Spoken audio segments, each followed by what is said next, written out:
75 000 personnes en ce moment en prison. C'est le record de toute l'histoire de France de personnes incarcérées. Et encore, on parle en ce moment, sur l'année, ce sont 150 000 personnes qui sont en prison. Alors, je vais te présenter un documentaire qui me tient particulièrement à cœur. Il va durer environ 20 minutes et il va pas être sur cette chaîne parce que YouTube considère ce contenu comme nocif dans un premier temps et après appel préjudiciable. Donc je veux pas me faire fermer cette chaîne. Je vais te mettre à la fin un lien vers lequel tu pourras cliquer et voir ce documentaire.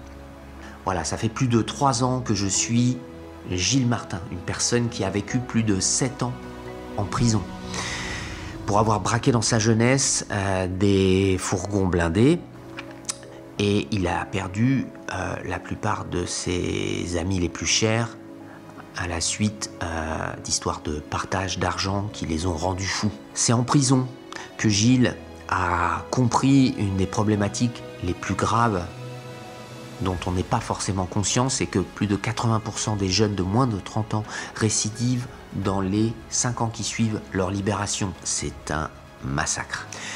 Et c'est là que Gilles, en prison justement, a compris d'une part la misère qui les attend à la sortie, la plupart du temps par manque d'accompagnement, ce qu'on appelle une sortie sèche, c'est-à-dire que les gars sortent sans rien du jour au lendemain, sans toit, sans argent, sans métier, sans accompagnement pour médical, parce qu'ils sont sous emprise de drogue. Il y a plus de drogue dans les prisons qu'en dehors des prisons. Ça arrange quelque part les gardiens de prison que les détenus soient drogués, soient calmés. Alors si j'ai dépensé autant d'énergie dans ce documentaire, c'est parce que Gilles a inventé une solution qui ramène le chiffre de 80% à moins de 10%. Il travaille dans ce que j'appelle un laboratoire, en fait un bar qui fait restaurant, qui fait hôtel, qui loue avec son association Conscienta. Et là-bas, il héberge 24 heures sur 24, 7 jours sur 7. Et il a sauvé plus de 60 personnes de la récidive, sans compter le nombre de victimes qu'il a évitées, victimes collatérales, parce que quand il y a récidive, évidemment, il y a victimes. Malheureusement, il y a certaines personnes qui lui mettent des bâtons dans les roues. Il se trouve que ces personnes appartiennent à l'administration pénitentiaire locale. Je dis bien locale parce que tout le monde n'est pas contre Gilles, mais ça se passe très mal pour lui au niveau local. Il s'est vu refuser récemment l'aide alimentaire qui représente sa seule source d'approvisionnement pour nourrir ses gars et approvisionner son restaurant. Il s'est vu refuser sur préconisation de certaines personnes dans, je le répète, l'administration pénitentiaire locale, une subvention de 200 000 euros et une autre subvention de 70 000 euros. Donc autant dire que son association est près de la faillite. Pourtant, ça fait déjà plus d'1 an que je diffuse ce film dans un cercle privé pour démontrer à quel point sa méthode fonctionne. Et ça marche. Les professionnels s'entendent pour dire que ça fonctionne. Toutes les personnes qui sont passées par la case prison à ce jour confirment que des anciens détenus sont un profil idéal pour recevoir des personnes sortant de prison, pour obtenir leur confiance, pour les amener dans une direction de réconciliation et d'arriver au final à une réintégration dans une vie normale.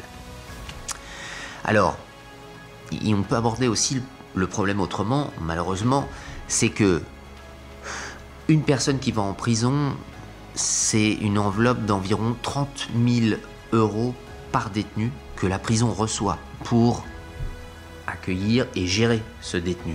Okay. Le président vient de voter 3000 lits supplémentaires pour désengorger certes les prisons.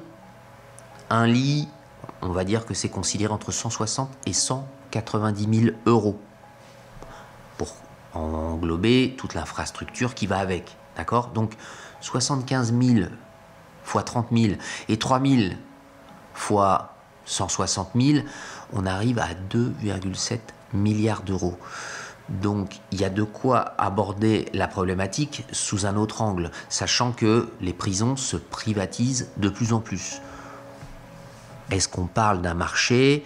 Est-ce qu'il y a certaines personnes qui veulent protéger ce marché? Est-ce qu'on a vraiment envie de diminuer le nombre de personnes qui récidivent? Pourquoi est-ce que ce chiffre est en constante augmentation? J'ouvre le débat.